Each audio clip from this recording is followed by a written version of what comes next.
नबी करीम मोहम्मद मुस्तफ़ा सल्लल्लाहु अलैहि वसल्लम, हम भी सैयद से डर जाते हैं भाई, जब जिसके नाम शाह आ जाता है हम घबरा जाते हैं, ये बड़ी इज्जत वाला है, इससे कोई ऊंच नीच की बात नहीं करनी। हम तो सिंध के सैयदों से ये कहते हैं, हमें छोड़ दो, हमारी बात ना मानो। जिस नबी की तुम औलाद हो, जिनसे तुम्हारी निस्बत है, जिनसे तुम्हारी नस्ल है, उन्हीं की मान लो। हम तो तुमसे यही कहते हैं कि आज सिंध में यह नारा लगता है कि मेरे नाना का निजाम चलेगा, मैं मुल्क का वजीर आदम बनने जा रहा हूं, क्योंकि इस मुल्क का वजीर आदम कौन था? मेरा नाना था। कोई कहता मेरी अम्मी है, कोई कहता मेरा नाना है, यह मुल्क हमारा है क्योंकि नाना का था। तो हम तो सिंध में एक बात कहने के लिए आए हैं, अपने नाने की बात छोड़ दो। हुस्नैन करीमैन रज़ी अल्लाह अन्हुम अजमाइन, उनके नाने का दीन ले आओ, कोई सौदा महंगा? अपने नाने का परचम ना उठाओ। हजरत हसन हजरत हुसैन रज़ी अल्लाह अन्हुम हैदर चौक में खड़े होकर कहता हूं, हसन हुसैन के नाना का परचम उठाओ। क्या ये मुतालबा गलत है? हम तो कुछ मांगते ही नहीं। हम नहीं कहते ये कानून ले आओ, इसको छोड़ दो। हम कहते हैं कि मुल्क लिया था ला इलाहा इल्लल्लाह के नाम पे। इस हैदराबाद में मुहाजिर आके बसे थे, इस कराची से कई लोग गए थे, और गुजरात से और दिल्ली से और बंबई से और यूपी सीपी महाराष्ट्र से और राजस्थान से लोग यहां आए थे। हम इस्लाम के लिए आए थे। कारोबार हमारा बड़ा मसला नहीं, हमारा बड़ा मसला इस मुल्क में इस्लाम है। तुमने 78 साल हमसे इस्लाम के मामले में गद्दारी की है, जिसको हम अब बर्दाश्त नहीं करते। हमने तो खिदमत की, हम तो कहते थे तुम अपना काम करो, हम अपना काम करते, तुम्हें हमारी खिदमत भी गवारा नहीं। लोग पूछते तुम्हें सिंध का क्या पता? जाओ, हाफिज अनवर साहब बैठे हैं, फैसल नदीम भाई मौजूद हैं, मेरा भाई नदीम मौजूद है यहां पे माशाल्लाह, खालिद साहब मौजूद है, ये शुएब लोग, अकील भाई सब मौजूद हैं। मैं कईयों के नाम भूल जाऊंगा। इन सियासतदानों में किसी को उतने सिंध का पता नहीं जितना इंशाल्लाह हमें पता है।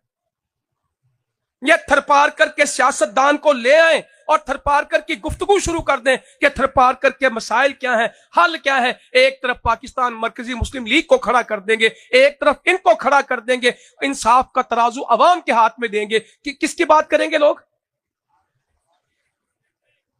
और ये गोठों से जा जाके भत्ते लेते हैं। ये भत्ते की सियासत भी क्या गंदी सियासत है। नाम खिदमत का लेना, नाम इंसानियत का लेना, नाम अवाम का लेना, और भत्ते की सियासत करना। सिंध कराची के साथ बड़ा जुल्म हुआ भत्ते की सियासत का। और भत्तों के बाद वो भत्ते वाले तो दुकान से मांगते थे, घर से फर्श से मांगते थे। अब तो वो लोग हैं जो कहते हैं पूरा मुल्क भी खा जाएंगे तो हमारा पेट नहीं भरेगा। पूरी कौम सिंध में तालीम में, तरक्की में या गुटके में, सिपारी में। खालिद साहब कहेगा अब तुम्हें नाम पूरे नहीं आते, मुझे वाकई सारे नाम नहीं आते, और उसको बैन करते हैं। जितना बैन करते हैं उतना ज्यादा मिलता है। जिस गोठ में साबुन ना मिले, जिस गोठ में पैरासीटामोल की गोली ना मिले, जिस गोठ में आपको बच्चे के लिए कागज कलम ना मिले, उसकी सारी दुकानों खोखों पे आपको क्या मिलेगा?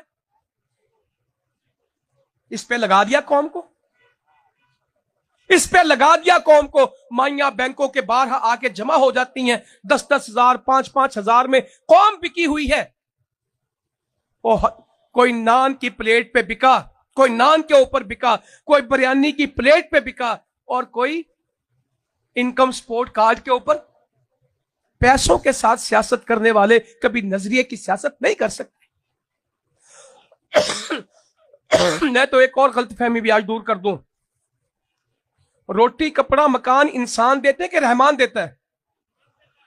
आज के बाद लोगों से रोटी कपड़ा मकान नहीं मांगेंगे, ये तो खुद मांगते हैं।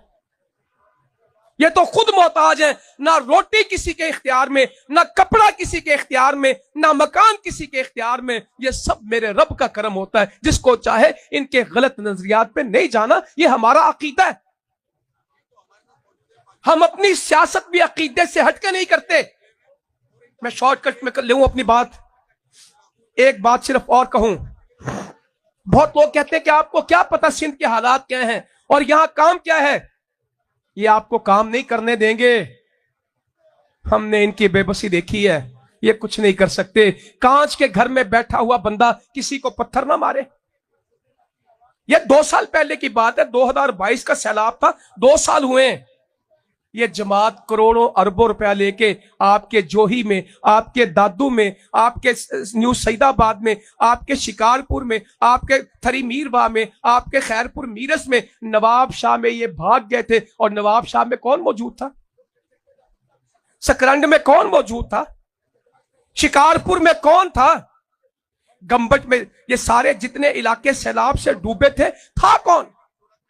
काजी अहमद और नुशैरो फिरोज के इलाके, उससे ऊपर चले जाएं, ये जैकाबाद के इलाके गंद के ढेर है। जिले क्या कहूं, जैसे जाफराबाद पीपल से दाखिल होता हूं जैकाबाद में, नाक पे रुमाल रखता हूं, गुजरा नहीं जाता। कोई सेनेट का चेयरमैन है, कोई किसी चीज का, सखर जाने का असल रास्ता, शहर में दाखिल होने का साफ रास्ता क्या है?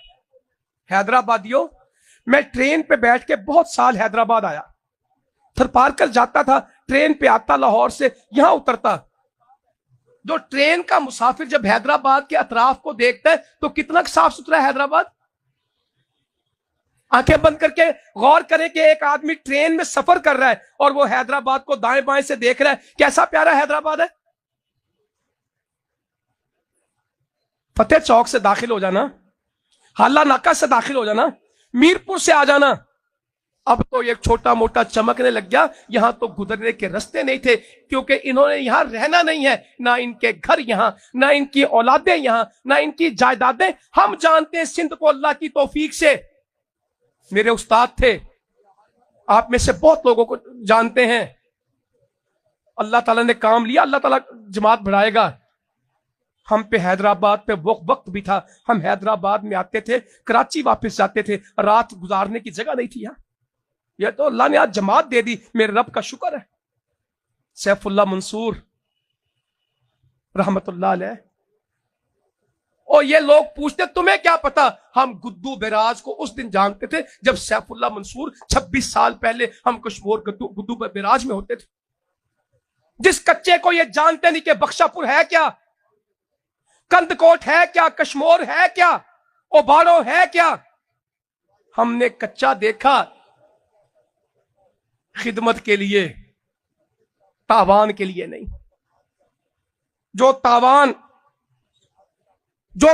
लेने के लिए आते हैं, जो तावान लेने के लिए आते हैं, फोन करते हैं, सोशल मीडिया चलाते हैं। इतना सोशल मीडिया किसी मौलवी का नहीं चलता जितना सोशल मीडिया सिंध में किसका चला? डाकुओं का। कहां चली गई टेक्नोलॉजी, कहां चलेगी फोर्सेस तो तुम्हारे 2-2 साल के बच्चे को साइकिल पे सफर करवा रहे हैं। जब इनके कानवाय आते हैं, जिस थरपारकर में, जिस सिंध में आज भी पैदल जाने का रास्ता नहीं, जब ये आए तो 50-50 गाड़ियों के कानवाय, और हटो और बचो, ये क्या जाने। मैंने थरपारकर में आपके वडेरों से कहा, आपके हुक्मरानों से कहा कि जो पानी थरिये पीते हैं तुम एक दिन तो पियो। कहने लगे साईं हमारी गाड़ी में हमारा मिनरल वाटर मौजूद है, हम ये पानी नहीं पीते। इनको क्या मालूम कि लोगों के हालात क्या हैं। हमने 1-1 किलो के बच्चे देखे, 2-2 पाउंड के बच्चे थरपारकर में, 1-1 बालिश के।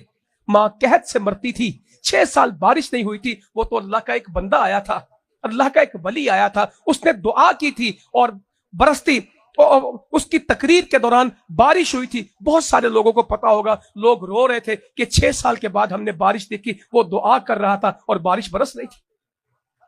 हमने मिट्टी इस्लाम कोट देखे हुए, हमने गंगालत से लेके, पानीली से लेके, सूरजचंद से लेके सारा थरपारकर देखा है। मदीन का 1-1 कोना देखा है, खिदमत में देखा है, सियाहत में नहीं देखा। लोगों ने नंगर पार कर सैर के लिए देखा, हमने नंगर पार कर खिदमत के लिए देखा। लोग थरपारकर में मोर देखने गए, हम प्यास देखने गए।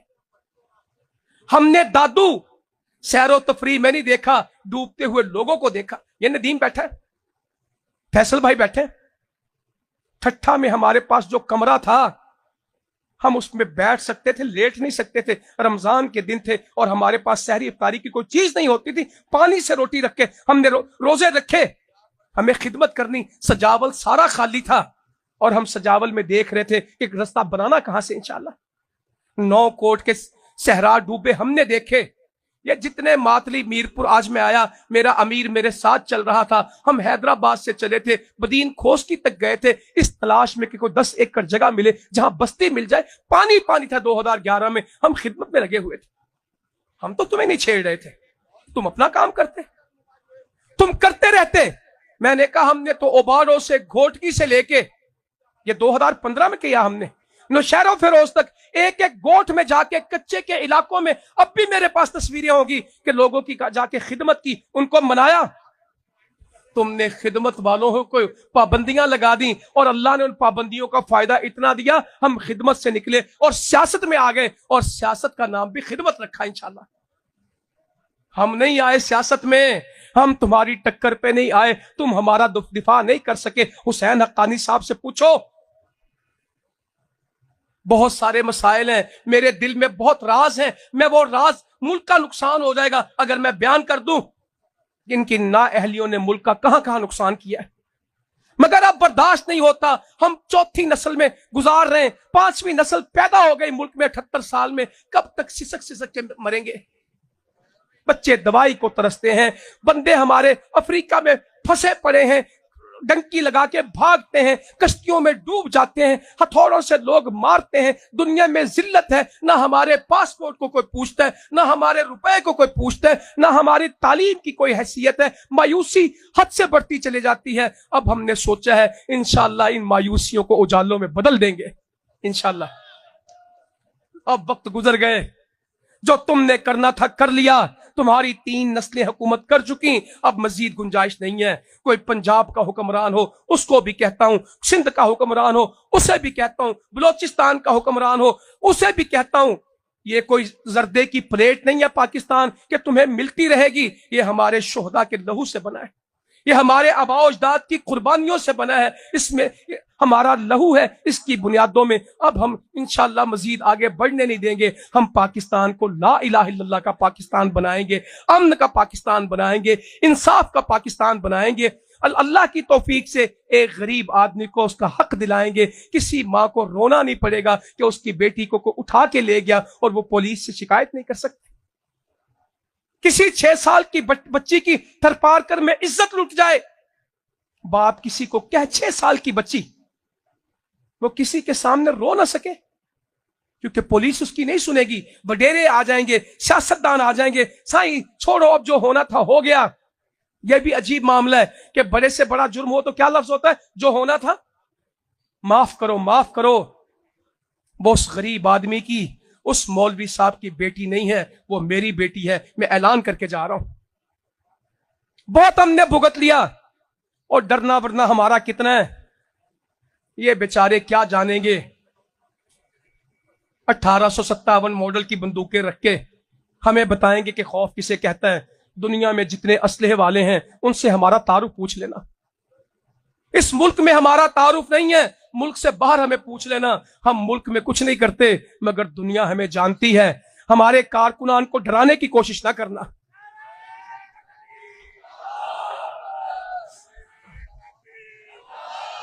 किसी को धमकी ना दे देना गलती से कि तुम जलसे में गए थे, तुमने हमारे बारे में तकरीर की है, तुम हमें नहीं जानते। हम सबको जानते हैं क्योंकि हम अपने रब को जानते हैं, और जो रब से डरता वो किसी से नहीं डरता। हम किसी से नहीं डरते, हम सिर्फ रब से डरते हैं। ये जान दी भी उसी ने है, उसी के रास्ते में चली जाए। हम तो घरों से कफन बांध के निकले हैं, हमें मरने से खौफ नहीं। हम लड़ेंगे नहीं मगर मेहरबानी तुम ना लड़ना। हम तुम्हें कुछ नहीं कहेंगे, इन मासूम बच्चों को कुछ मत कहना। कोई फोन करने की कोशिश, किसी के घर में पर्ची देने की कोशिश, वो दौर चले गए, वो काफिले लद गए, वो जमाने बीत गए। इंशाअल्लाह पाकिस्तान मरकजी मुस्लिम लीग का दौर है, इस्लाम का सूरज तुलू होगा, एक नया पाकिस्तान इस्लाम का बनने जा रहा है। इंशाअल्लाह ताला दुनिया के नक्शे बदल रहे हैं, सिंध भी इंशाअल्लाह ताला देखेगा। और तुम्हारे हुक्मरान होंगे जो गजनवी को ना माने, जो गौरी को ना माने, जो इब्ने कासिम को ना माने, मैं हैदराबाद में खड़ा हूं, जो जमीन गवाह है गजनवी के कदमों की, जो जमीन गवाह है सुल्तान महमूद के कदमों की, जो जमीन गवाह है अब्दाली की सरजमीन है। इंशाअल्लाह ये बाबुल इस्लाम है, ये फतहुल इस्लाम है, यहां से इस्लाम का दरवाजा खुला है। इंशाअल्लाह पाकिस्तान में भी इस्लाम का दरवाजा खुलेगा। मैं फैसल नदीम भाई को, इनकी सारी टीम को खिराज तहसीन पेश करता हूं, जिन्होंने ये इनिशिएटिव लिया, इस काम का आगाज किया कि अब घुट घुट के नहीं मरेंगे, अब सिसक सिसक के नहीं जिएंगे, अब तरसेंगे नहीं। इंशाअल्लाह जो भी होगा अब कदम आगे ही बढ़ते चले जाएंगे। अब पसपाई किसी और को इख्तियार करनी है, फतह आपका मुकद्दर है। अल्लाह ताला अमल की तौफीक दे। जज़ाकुमुल्लाह खैरा वमा अलैना।